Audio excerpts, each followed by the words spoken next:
All right, welcome everyone to this month's European Marketing Marketo user group. Today we're joined by a fabulous panel to talk about real marketing operations career advice from the best of the best. I am here today with my co-host, my co-captain, Warren Stokes. For those of you who may not know me, I'm Chloe Pott. I'm Senior Marketing Operations Manager at Localize, which is a translation management software. And I'm a multi-time Marketo champion, a user group leader, and Marketo certified. Warren, your credentials?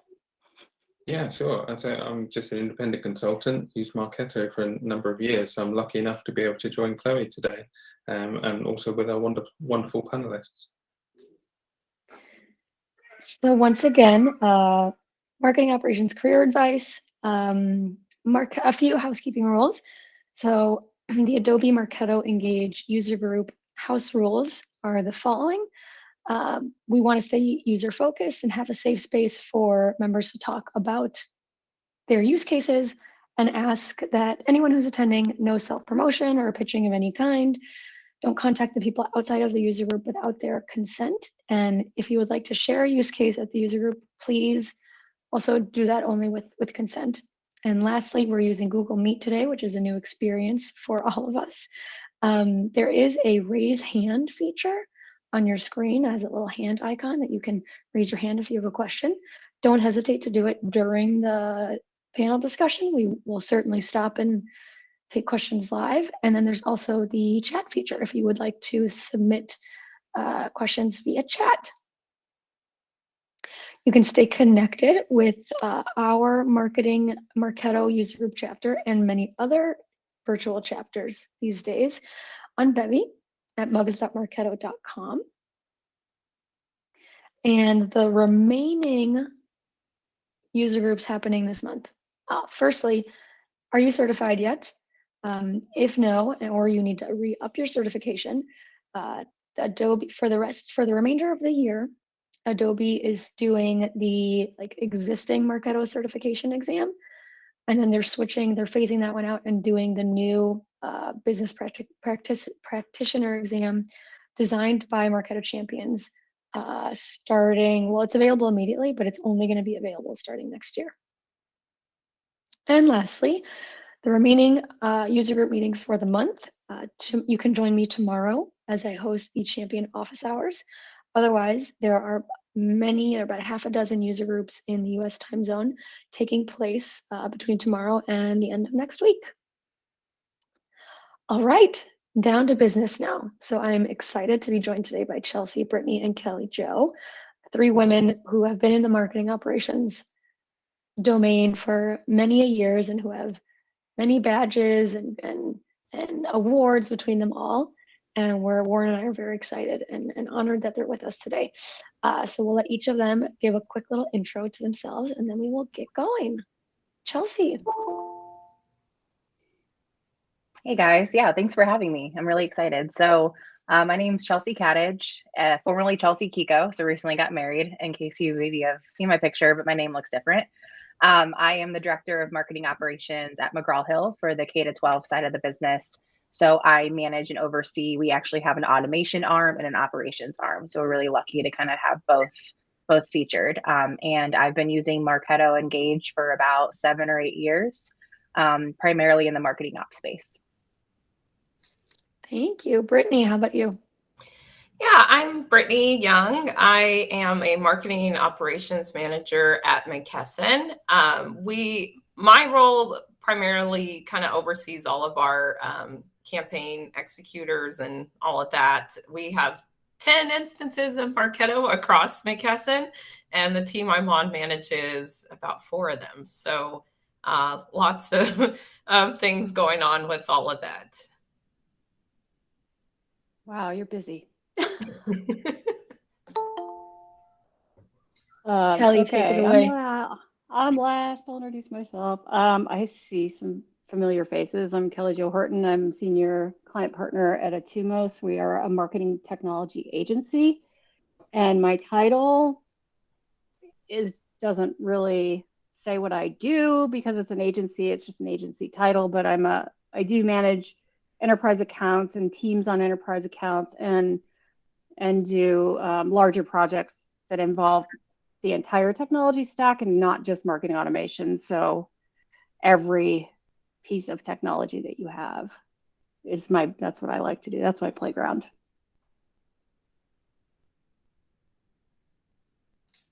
Thank you. Warren, I will put up the agenda quickly and then you can take things away. Perfect. So yeah, what we're going to kind of run through today is kind of the full spectrum of what it looks like from a job perspective, the career perspective. So what it looks like in the job market, some of the hard skills and soft skills that some of our panelists here today are either looking for from a hiring perspective, or they think is important themselves. Any types of specialization. So there's the 4 pillars of specialization from Etumos, for example. We can discuss around that. Moving onwards, so moving up and promotions, talking as well around moving outside and across the different jobs. Also looking at consultancy, in-house versus independent versus agencies. And then a couple of last agenda points, then we've got the curveballs and challenges, and then final thoughts and plenty of time for like question and answers for our amazing panelists. So I guess I kind of want to start off then looking at the job market as a whole. Like obviously it's been a little bit crazy, but I mean, me personally, I've looked at recently, if you do a search in Marketo, LinkedIn, even just in the UK, there's about 498 Marketo jobs now listed, which is a big difference from like say last year when looking for different stuff. And I kind of want to open up first of all and kind of go, what's kind of your perspective from a kind of talent and hiring perspective? So Chelsea, I'll maybe want to throw a question over to you first around what's your kind of perspective on what the talent's like at the moment, and how you're finding some of the getting the right talent in place. And so we want to throw that over to you first. Yeah, I think it's something a lot of people are talking about in our space. So I'm happy you guys brought this up. At least in my organization, I am seeing, and I'll say it from my perspective because I know that Brittany and Kelly have totally different perspectives, which is great. Over here, one thing I've noticed is there is a lot of specialist manager positions open elsewhere. Like I feel like that's kind of the sweet spot right now. As director and VP of MOPs kind of grows and becomes a little bit more well known, the sweet spot is that manager implementation, type of SME work. So what I've noticed over here is when we're hiring, it's great, right? It's because we have a lot of options. I have also noticed when it comes to compensation and keeping people happy, you should always do that. But for my team now, I am focused on it even more because I know that we have really good talent. And I know that with the industry growing and a lot of the compensation ranges even growing because it's in need, I know that I need to match where we're at with really our competitive industry, right? So that's something I've been focusing on a lot, is making sure, if my team is, I need to make sure they're happy, compensated well, just because looking at the jobs, like you mentioned, they could easily find something. And a lot of times the reason people hop jobs is to get that compensation and experience increase. So I've been seeing it a lot, and it's great for us to garner talent, right? Like, so we're hiring a couple positions on our team now, getting a ton of applications, getting a lot of interest, moreover than I've ever seen before. Yeah, perfect. And it's kind of interesting to talk about the compensation side of things. I think people are in marketing operations are very much more aware of how much they're worth, which I think is very different from how it was maybe even a few years ago. I think there's a lot more education around that perspective. Brittany, I kind of want to know your thoughts on kind of the compensation side of things and how you've looked at different team members when you're hiring. Like, what's your thoughts on that perspective? Yeah, I would say where we're at, it's pretty competitive. I'm in Dallas, Texas, in the U.S., and I mean the amount of Marketo jobs, like Chelsea mentioned, it's huge, and I have seen a lot of employers offering more than what I'd seen probably like 2-3 years ago. and more meaning like probably between 30 to 40K more than they were offering 3 years ago. So that's what I've seen from where I'm at. Yeah, I was going to say, you guys, some of you probably saw the poll I did on LinkedIn about, because so many people are remote now, and the question was, you should pay me for, I'm okay with being paid for where I live, or no, you should pay me for my experience. And 87%, I think it was at the end, said pay me for my experience. You know, it doesn't matter if I live in Iowa because I choose to live there because the cost of living is cheaper. You are paying for my experience. So there's kind of that battle going on for pay right now. Some employers are still saying, oh, well, you know, you don't live in San Francisco or New York or Los Angeles or London, so we're not going to pay you like you live there. But, you know, people don't have to live there anymore unless you are making me move, you know. Well, fine, if you wanted me to move to San Francisco, you're going to have to pay me a lot more than 20% just to afford housing there. So there's a little bit of a battle with some companies saying, I want to pay you less because you don't live anywhere near, never mind, we don't have an office that's open, you know? So I think that's the battle we're in right now, is for pay, is how, you know, does everyone get the same across the board, or are they still going off of where you live? I completely agree with that point, Kelly Jo. I work at a company that's fully remote, so they don't have any offices, but I've only been there for a month, but completely agree with your point on paying any role, marketing, operations, sales, any role based on expertise, value added knowledge, because it feels like it's so like 2000 to pay based on where you live in the world. Today's workforce is entirely remote, COVID or not. And so it's a huge retention factor, is paying people what they're worth and with the knowledge that they bring to the table. We've all seen executives, right? Everywhere you work, executives, doesn't matter where they live, they'll pay them. You know, if you're in exec staff, they'll pay you your huge salary no matter where you live and just fly you in, right? I've seen that so many times when I worked at Marketo many years ago. My manager was in Chicago. This is before everything was remote. We did not have an office in Chicago. And so there were executives all over the place, and they would just fly them in. And so, you know, eventually I think now people are understanding, oh, we're worth having around no matter where we live. Everything's going to fall apart without us, and you should probably pay us for what we're worth no matter where we are. The only thing I think I would add to that, because I think it's a great point you bring up, is, and for those who have recruiters, it's on you as a hiring manager sometimes to advocate for that too. Like, one thing I've noticed is when I'm hiring somebody for the marketing ops team or marketing automation, a lot of times my recruiters or HR or even my leadership doesn't understand fully what we do. So I have to advocate for that pay.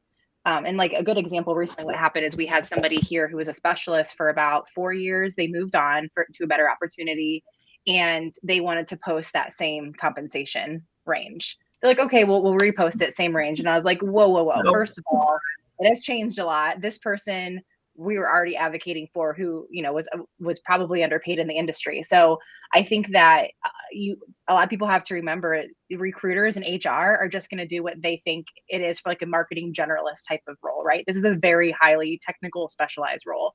So a lot of times I find myself having to advocate not only compensation for my current team, but also for jobs that I'm posting, and I have to include why.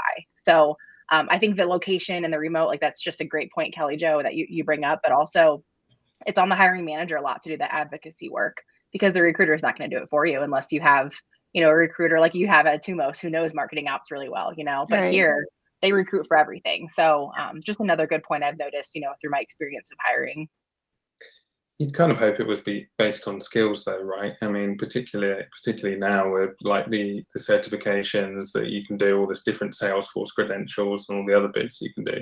And I just want to kind of throw that out there. Is there during the hiring process, you said about kind of educating HR and stuff like that. Do you want to expand on perhaps some of the skills that you particularly look for, and some different examples of jobs with those skills? Chelsea? Yeah, so one thing that I do is, at least for the roles in our team, I have a call with a recruiter all the time. And depending on how, I'm going to be honest, depending on how good the recruiter is, sometimes I'll take on fielding them myself. I have done that before because I'm trying to say this the best way. Like, I just want to have good credibility. Like, sometimes our credibility and our trust needs some work. So there's been times where I did it myself. Now, the skill sets I tell them to look for, a lot of times I mention, and I've said this a lot of times, I think this might be on our presentation too, soft skills versus hard skills, right? I always bring up the soft skill set. I'm a firm believer you can teach platforms, tools, technology to the right people. So a lot of times I say, attention to detail, very team oriented, understanding data infrastructure and the impact data has on the organization and revenue. I also say an experience, like a go-getter, because you know how it is in MOPs. A lot of times you don't have anybody to ask. You just have to look at the Marketo community, Google it, ask people on Slack, because usually nobody has the answer for you, because a lot of times we're a one woman or man team. So I think that those are usually like the list that I give the recruiter. And then I also tell them, if somebody seems overqualified or underqualified, but seems like they might have the right type of skill set, let me talk to them. There was a time where I personally experienced, they told somebody that we weren't interested because they're asking for like 10K more than what the compensation range was. And they were a perfect fit. So I was like, all right, we can't just have it stop at a certain range. Like, even if you think they're a little overqualified, I will advocate for that budget to have the right person on my team. So I really think it's just having developing that relationship with your recruiter or whoever is doing this for you. I have one that we use a lot now that we have a good relationship going, but the first time we were hiring somebody, I was actually shadowing this person the whole way to be like, here's an example of somebody I would talk to. Here's an example of somebody I wouldn't. So I think it's important to communicate those things. Because another thing that I noticed is like marketing automation platforms or, CRMs. If they didn't have Marketo and they didn't have Salesforce, they wouldn't talk to them. And I was like, no, that's not how you can learn it. Yeah, it's soft skills. Like, you can learn that. So I think just you have to educate them, because marketing ops is so nobody understands what we do, even that work with us day to day. So I try to give them some examples of people who I've hired in the past too, or resumes that I've seen that will really help kind of educate them as well. That is interesting. That is an interesting one. I remember years ago when I was hiring like a short-term team, and one of the things I got was not people that had Marketo experience, but I got like junior front-end devs, and they got Marketo like instantly, and then they were editing templates, and it was just easy. And it's kind of interesting that you kind of raised that. I kind of want to ask about the certification, like we touched on it in the intro slides about it. Do you guys look for the certification? Kelly, what are your thoughts on certifications and things that you're looking for on that perspective? There would be some tools that I would look for certification on, like Salesforce, because it's so complex, and they also, because they have different kinds of certifications depending on if you're a developer or what your role is. But until Marketo gets into more specialized certifications, it's not that important to me if someone can pass a test. Because in my mind, I look for everything that Chelsea said. And I also, for the soft skills part, I'm looking for somebody who knows how to build relationships across organizations, has patience, and knows how to prioritize, because to me, that's the hardest thing in this job. So certifications, if somebody takes that Marketo test every 2 years, or any of the other certifications, that's great. But if they have 5 years of enterprise experience, I'm going to take that any day over someone who doesn't have an updated certification, because I know they have like real world boots on the ground experience. So to me, that's more important than somebody who could pass a test. But that is not, it's a divided group for sure. A lot of people require a certification, and especially if they don't understand the job, they think if somebody's certified, they got to be good. That's it. If you're certified, you're good. But that's not always the case. It took me 6 years of using Marketo before I got my certification. So I don't know if that means I'm bad or I don't know. Brittany, what's You your can pass the thoughts? test, and I know it's getting harder. The test gets harder every time I take it. So I think I'm on the other side of the fence when it comes to certification because at one of the companies I worked at previously, we hired a girl who she wasn't certified. She seemed like on paper that she had the skill sets for Marketo, and it was a disaster. Like it was the implementation of Marketo at that company. I eventually took over her role, like, because she left, and that's how I got into Marketo. And then I got certified, and I just told our VP, like, I said, you know, if you guys are gonna replace me, look for someone that's certified to it, I guess, to at least ensure they understand the basics. I think that was my rationale for that, because there was just so many things done wrong from the beginning with that implementation. And even roles I had after that, I've had companies that have required it. The current company I'm at, they did not. He was more focused on the experience and the mindset. That's what was most important to him about hiring for our team. I think we've all been in that position, though. I mean, some of us you did various years ago, but you're kind of learning as you go, and particularly as you grow upwards in your career and your team expands with the company, you kind of learn how to scale it properly, and you kind of have to think on your feet. So I kind of want to know from that perspective, because that's probably more on the soft skills side. Is there an element of kind of the thinking ahead and problem solving stuff specifically that you'd kind of look for and maybe even question in an interview? What's your perspective on more of those soft skills? I really want to kind of touch on some of those soft skills that you look to be important.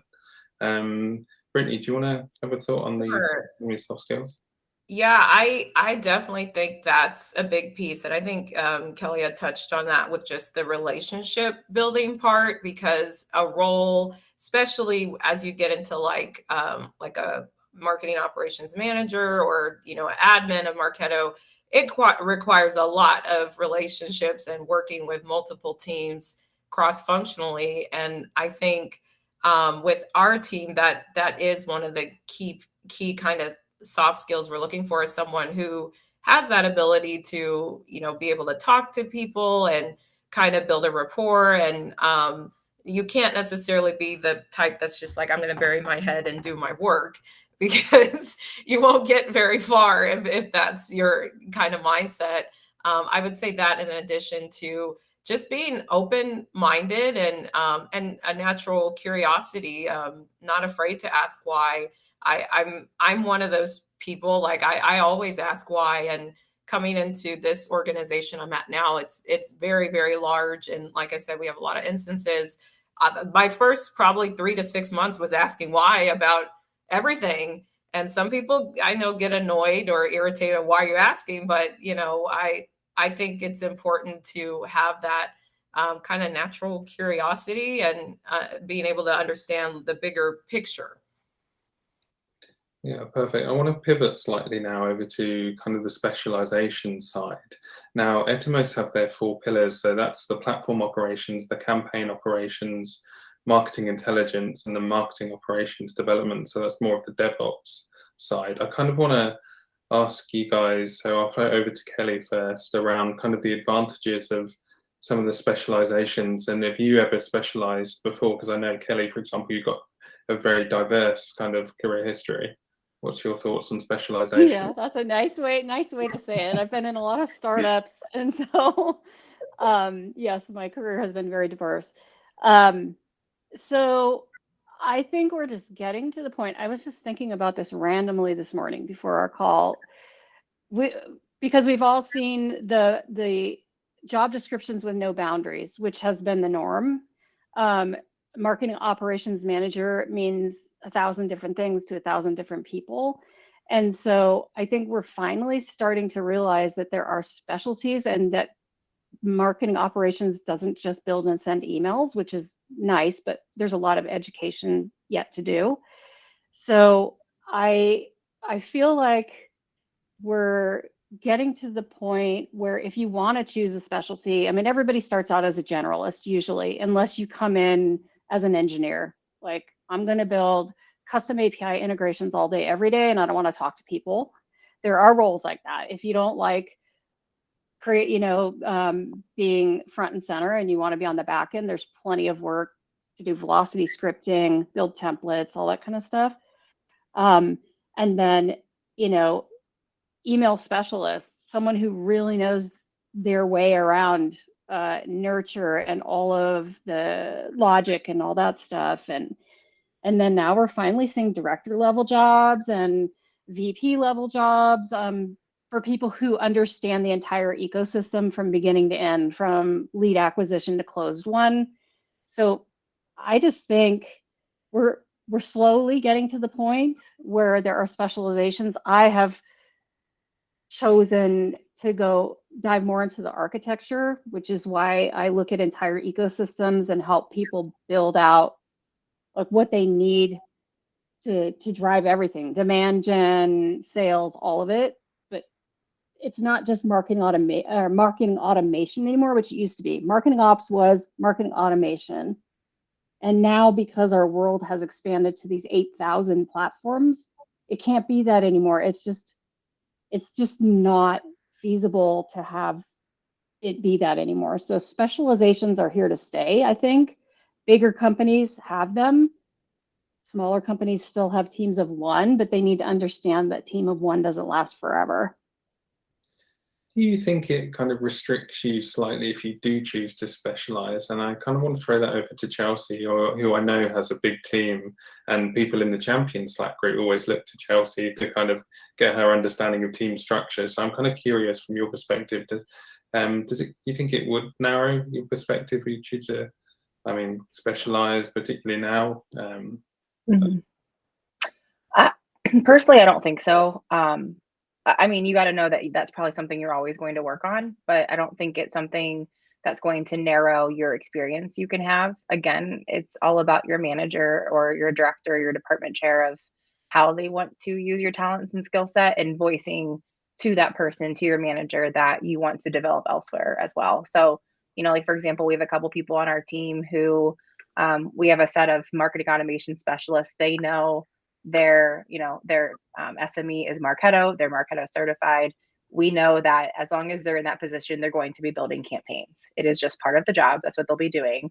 But if they want to show interest in other areas, they voice that to their manager, who's one of my direct reports, and she talks with me about, hey, this person on this team really wants to explore velocity scripting, or we really want to put some of our PD budget for her to learn HTML a little bit more, or she wants to learn about privacy. And we have done that. We have a couple people on my team who went to a privacy conference this year, and a member on my team is the privacy official for marketing. So she's kind of like the another expertise of knowing privacy compliance. So I don't think it limits you because you have to voice that you want to grow in other areas. But I do think because you're such a good expert at it and it's something you have under your belt, you're still going to be doing that. It's just going to be, as a part of your role. So that's what I've noticed. It's just that open conversation you have to have with your leadership of where you want to go. And if they don't adjust and adapt and try to make you become a more well-rounded individual, then maybe you should look elsewhere. You should have good leaders. Thanks for that. We do have a question from Katie in the audience. I'll read it out for the panel. Do you see any problems with being specialized in one marketing automation platform? For example, what happens in the unlikely event that Marketo or HubSpot or Eloqua was to lose all of their customers overnight? Marketo disappears overnight. Unlikely? I think, it depends on the role, because if you are being hired in to a startup as a team of one, you better be an expert on their platform of choice, because you're going to be by yourself. Mm-hmm. If you are being hired into a team, for instance, I work in Marketo, Eloqua, Pardot, HubSpot, SendGrid, but I'm not the sole expert when I come into an account on those. So, but if someone wanted to hire, I would say if you're the original architect of a system, you better be an expert on that system if you're going into a startup to set up everything from scratch. But if you are coming into like Chelsea's team, she may be hiring for somebody who's, maybe has HubSpot or Eloqua experience, because we know they can learn Marketo at that point, because Eloqua is just as complicated as Marketo. So if you understand one, you're going to be able to get the other, just by using it. So to me, it's good to know more than one map, unless you are a consultant who specializes in a specific map, then you'll probably get hired all day long for your specialty. Does that answer your question, Kate? I think it's a really great question, and this is not the first time I've seen this question come up in these panel discussions. My point of view. I mean, personally, I love Marketo. I live and breathe Marketo. I've also used Eloqua, HubSpot, and a little bit of Autopilot, but it's my platform of choice. So when I do look for jobs, I look for companies that either are using Marketo or open to migrating. So I think, Katie, to answer your question, it can be either or. I think it depends on where you are in your career, what kind of team you're joining, just like Kelly Jo said. Everyone is going to have a different answer, but you can see it from both sides. The only thing I'll add too is I think a common misconception is people try to focus too much on these certifications. And again, I keep going back to the soft skills and not focusing enough on the soft skills. I would, and this is my perspective, I would rather hire someone who has the soft skills that I need and has never logged into Marketo versus somebody who is a Marketo champion. Well, Marketo champions all have the good personality fit, but or somebody who's, Marketo certified 5 times, but doesn't have the soft skills that I'm looking for. So I just think there's that misconception where they're like, I'm going to pump all this money into PD for getting certified, having it on my resume, LinkedIn, whatnot. But again, when you interview someone and they have exactly what you're looking for, I will hire them 10 times over than somebody who has a certification.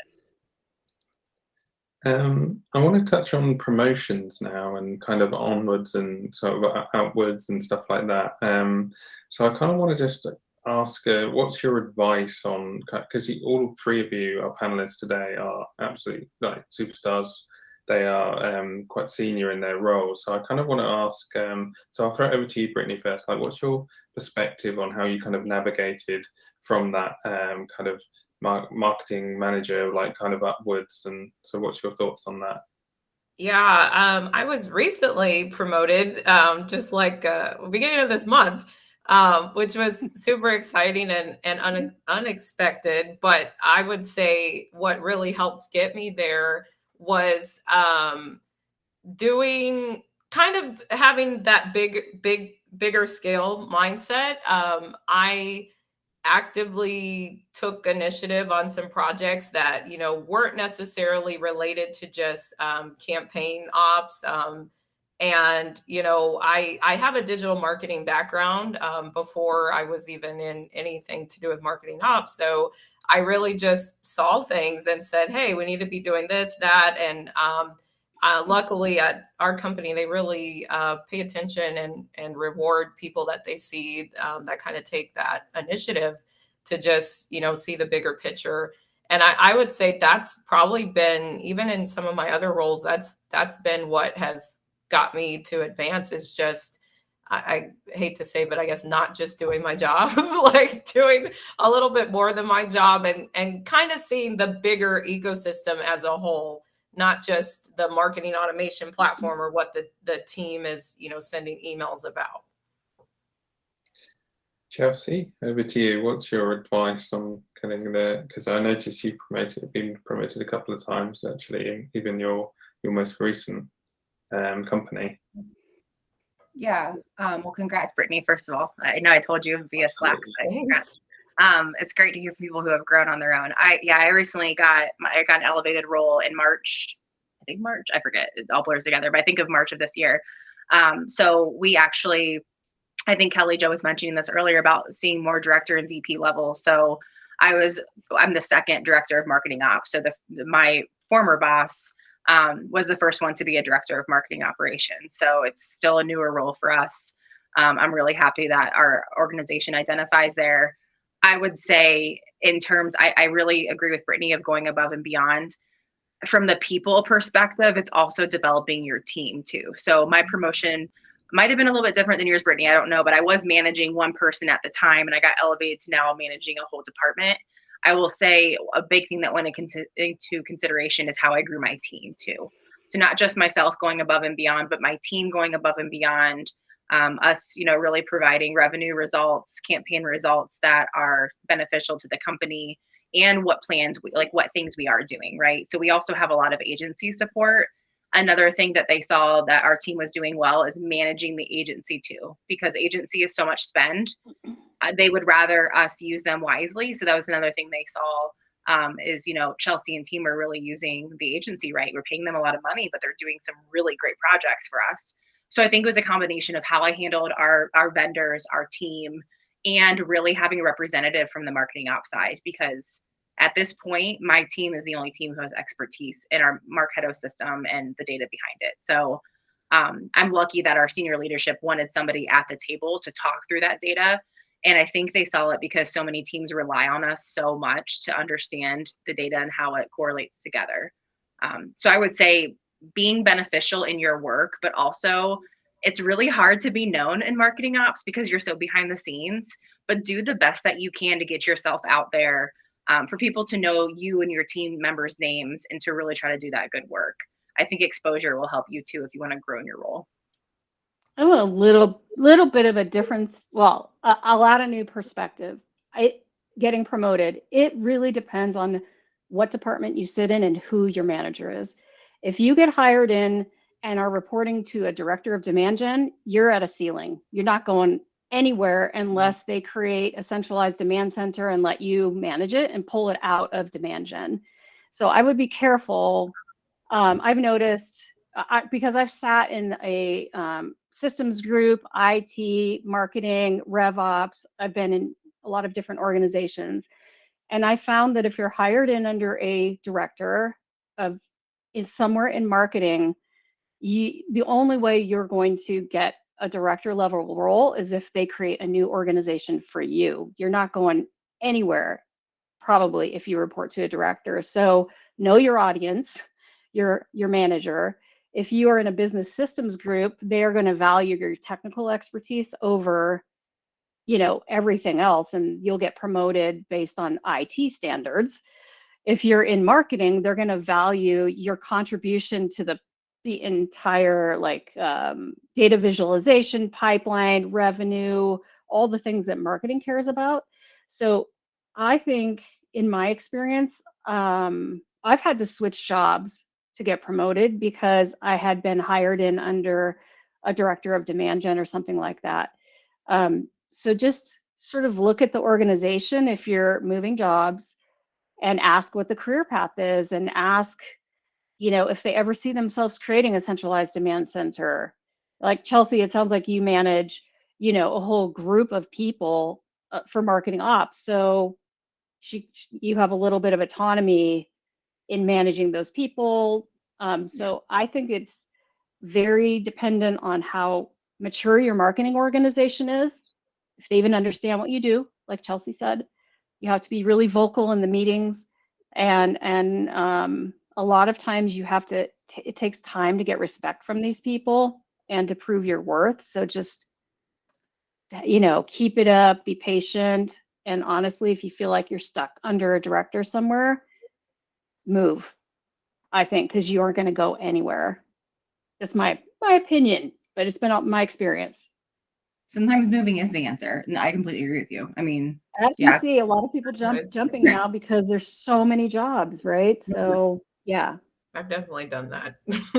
Yep, I have too. I mean, and people get concerned of, I don't know if you guys ever hear this, of on your resume or your experience having 2-year stints.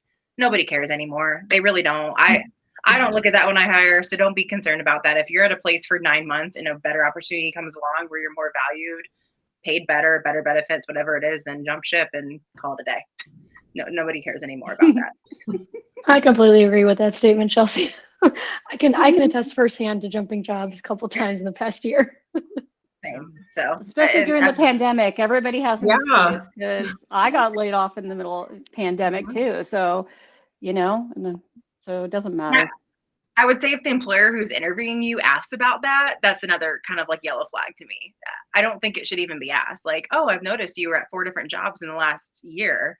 Maybe you can ask about the culture, but if they seem to really pin in on that when you're looking to change jobs, then that's a little odd to me. I don't think it's something I would even really bring up at this point if they were the right candidate. See, I have a slightly different perspective in that I got bored quite quickly about being a full-time. I love that kind of consultancy where you have to remember lots of different things going on all the same time. I know that, say, Kelly, you've been in that position before, and Chelsea, I think, as well, in your agency side. And I kind of want to know your perspective on, like, whether people, like, how do you find out whether you're right for in-house independent agency? Because I noticed that, like, a couple of my good friends actually, that were very much in-house for most of their career, and they moved over to agency, or they've moved over to independent recently. So I kind of want to know from your perspective, how do you find out, like, I guess, like, how do you find out which is right for you? Kelly, do you want to take that one? As an independent, so I've been an independent consultant. Obviously, I've worked for agencies before, and don't be independent if you don't like managing a business, because you are managing a business, you are chasing work constantly, you're chasing, invoices, people to pay you. So it's not all fun. The reason why I'm not independent is because I hated that part of it. Some people do like it. I did not like negotiating rates or doing the business part of it, the taxes and all that. So I just didn't like it. And being in-house, Warren, you get bored. The only time I wasn't bored is when I was managing a big global team, because there was always so much going on, right? When I was in-house. So yeah, agency work is, like Warren said, if you like change, if you like to see how different clients do things differently all the time, and be challenged with, B2C, B2B, whatever you're working with, it's different all the time. So yeah, if you get bored easily in-house, and you want like finite projects, maybe where you have an end date and you get some satisfaction out of actually finishing something and moving on, then you might be good. You might like agency work. Any other thoughts on that, Chelsea? I think Kelly Jo did great. The only thing I would mention, I loved my agency. So I've only been at one agency I was there for 2 years. I've done some independent consultant work on myself, but not like a total business. I think she brings up all good points. The only thing is where I struggled at the agency was I didn't own it, and that was rough for me. So that could be how I found maybe I am better in-house, but there were so many things that I wanted to do differently or change or just proactively do that I couldn't, because they either didn't have the budget to cover it, or they didn't have the buy-in, and I just wanted to do it myself. So agency experience, I've learned more than I think I've ever learned. So it was great for me, but that's where I struggled. So, I mean, that's just my 2 cents. Here, it's nice because I'm like, the customer is always right kind of thing, right? You can offer suggestions, but they get to say yes or no. So yeah, that's very true. You don't own it. You don't own it. That's another good point you bring up too, is there was times where I felt differently than the client and I wanted to advocate so bad, but they're like, no, like they're paying the money to do it. And I'm like, but they're just going to rework this in 2 years. And they're like, well, let them learn that. So here it's nice. I'm like, if something is a total, hot mess, I'm like, oh, I can allocate the resources to fix it. So that's where my biggest struggle between the two. Mm-hmm. I want to touch on, say, some of the curveballs and challenges that you've kind of had in your careers. And I know it's kind of a big topic, and we're getting up to top of the hour now. But I just kind of briefly, like, what are your kind of your biggest curveball, and how did you overcome it? So, Brittany, if you want to throw that over to you first. I would definitely say making a switch to like a really, really large enterprise that I'm at now, and doing it in the middle of the pandemic, that added another layer of complexity. I think the biggest challenge has just been the silos and building connections. My previous 2 roles, those were they were still medium-ish size companies, but small marketing teams. Like the team I was on was no more than 20 people. But coming to the company I'm at now, our marketing team is probably like close to 300 people. And so that's been a challenge, getting to know who I needed to know to get things done, and everything's slower and a lot more red tape. That's interesting. And Chelsea, what's your biggest curveball, and how did you kind of overcome that? Well, Brittany and I are thinking a lot alike. I'm also at a large enterprise. I guess the only other curveball is sometimes in all of the roles that I've had, there are some times where things get stagnant. And I struggle with that sometimes. Like I don't get to do a lot of fun projects all the time, right? Like new integrations, new technology, that's great. But I feel like there are times where I'm just keeping the lights on, and that's hard to find passion in. So I will try to proactively come up with things and pitch them to my manager, or have my team complete. Another thing that I've recently done is I joined our women's leadership initiative as a marketing lead. So that kind of helps spark that passion back in me. I'm not saying I'm not passionate anymore, but there are times where I'm like, oh, another third-party data integration. All right, roll up my sleeves, do it. You know, I know exactly what you I'm mean. just like, oh man, another one, like it's so stagnant. So finding other things to do, whether it's volunteering, the champion group, going to events like this. And for me, volunteering for the Women's Initiative, I get to do creative, like content marketing again. So instead of just trying to leave my role, I was like, all right, let's adapt to this. And, you know, we have some fun projects coming up on the marketing ops side. So I would say that's my curveballs. I always thought, like, because agency life was all this fun, new projects, new people, new things to learn. And here I'm like, oh, we're doing this again sometimes. So keep that spark alive, if you will, in your role. Isn't everything in MOPs a curveball though? I mean, I keep thinking one curveball. A Like, you curveball gotta or a be dumpster fire.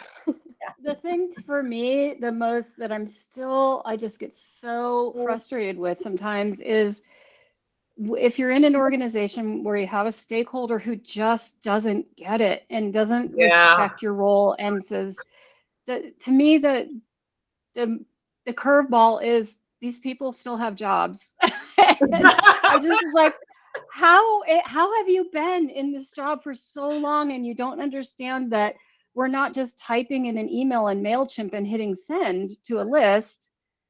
How do you not understand this ecosystem by now? So for me, it has, oh man, you have to have so much patience with people like that. And in some organizations, I've actually had to move on because I've had these really high level stakeholders who just refused to get it, had never been in our shoes or anywhere close to our shoes. So for me, in this day and age, it's still a curveball when I, run into an organization where somebody is in that high level position and really still doesn't get it. It's hard to deal with. Yeah, that's love really that. tough. I can only imagine. We all feel that. I know everybody's so like, oh true. my gosh, I've been there. I love the part where you said you wonder if they still have a job. Yes, how do you keep a job?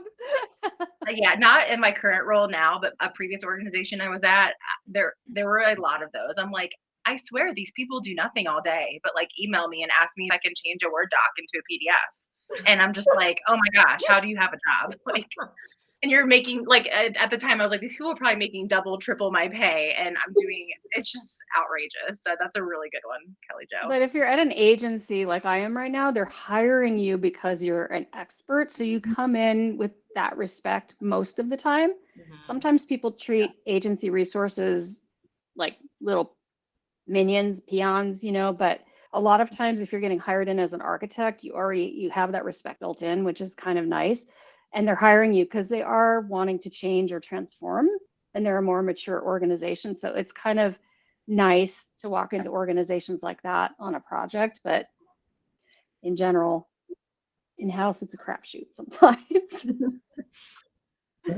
I think for me personally, and being independent, I really struggled from like overcommitting.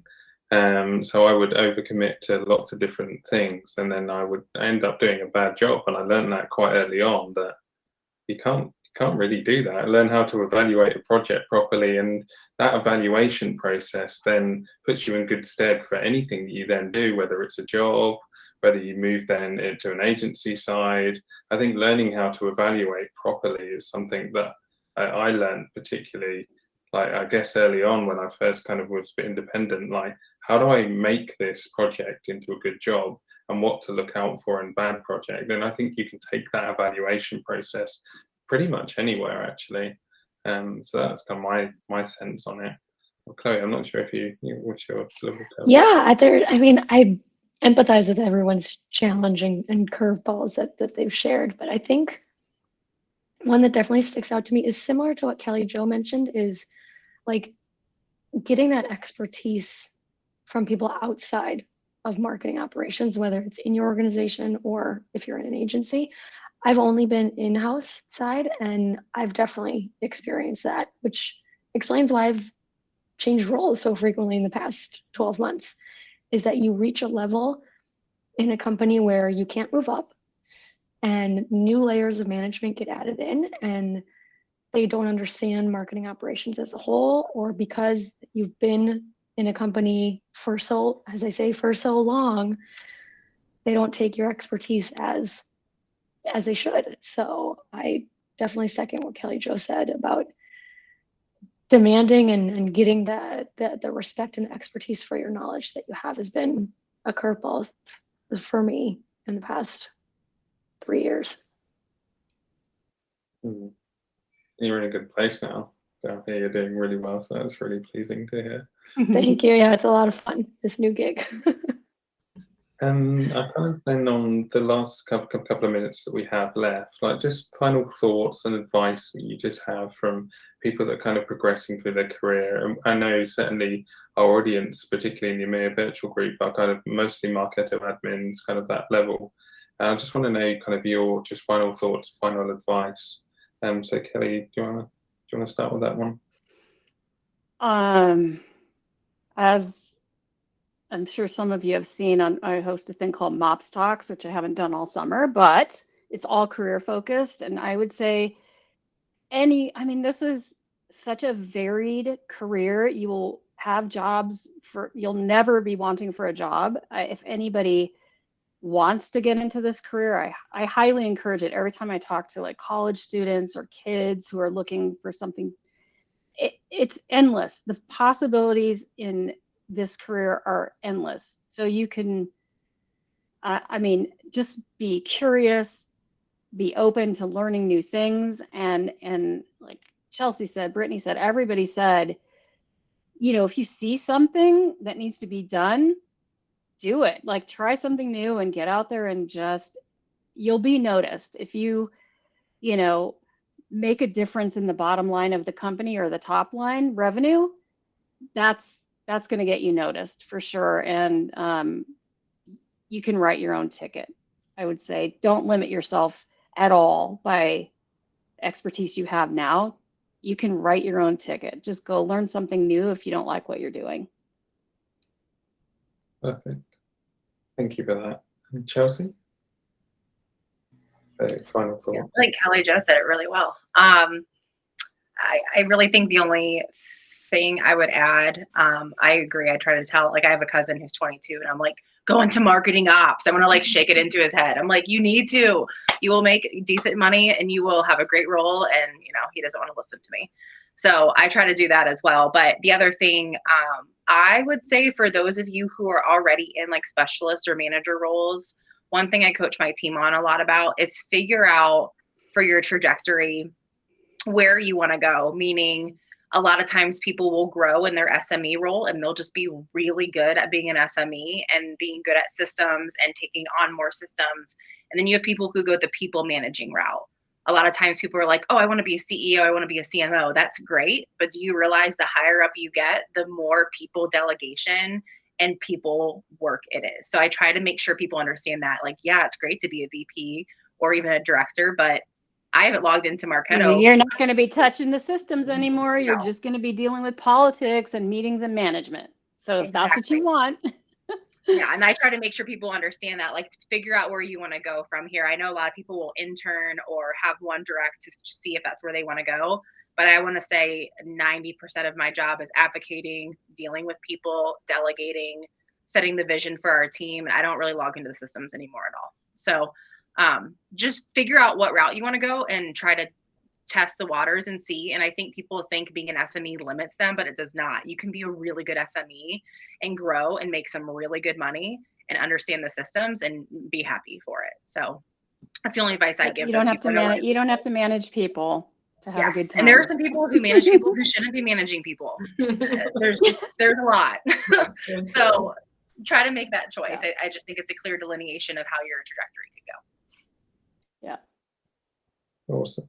And then Brittany, your final thoughts, final advice. Yeah, one thing I was thinking about is if you are that one woman or one man show, track what you're doing, because I was able to successfully get buy-in for additional help because I literally made it a habit to track how long it takes me to put together a campaign, how long, whatever integration task was, just track everything. I know it may seem annoying or you just kind of get in your grind and you're like, okay, I'm just doing, but no, if you feel like you're, drowning and you really want that help, track it. So you have something to go to leadership with to, get that buy-in to get additional headcount. Yeah, that's awesome. So we've got 2 minutes left. There's a few attendees on. I know a lot of the guys will listen to the recording. So if anyone has any questions at all, just want to throw that out there. If not, I'll ask one. Any questions? The quiet crowd. Yeah. It's the end of the day over here. I think people are ready to check out. Yeah, they're like, it's happy understand hour, that. I'm out. Just starting my day, so Okay. anybody could collect. I think I'm connected to a lot of people on LinkedIn already, but I'm totally open to connecting. I know who was on this call. I saw your name, so if you send me a request, I'll say yes, because I know you're not going to spam me with sales emails. That's the worst. I know it is. Cool. So, do you want to round it up then, Chloe? Yeah, so thank you everyone for coming. Thank you, Chelsea, Brittany, and Kelly Jo, and all of our attendees. This has been a great conversation. We could probably talk about it for hours. I mean, the marketing operations space changes so quickly with all the tools that are out there, and it's a hot market right now. So if people like Chelsea mentioned, 22-year-old cousins who are getting their first job, bring them into marketing ops. We like the new hires because we can mold them and train them, and the young people know how to use technology so much better than we can anyway. So thank you. True. You can teach an old dog new tricks. I'm here to tell you that. I have a degree in journalism, okay? I will mention to that is one of my senior marketing automation manager is somebody who you can teach mature dogs new tricks, and she is fantastic. She just took over Marketo, I don't know, probably about 4 years ago. By far the best automation manager I've ever had. So just letting you guys know. Yeah, the age range in this industry is awesome. Their age range is really nice. I've seen people, all the way up to where they should be retired and they're not. So, but they're still really good. So if you're some out there. I've had both somebody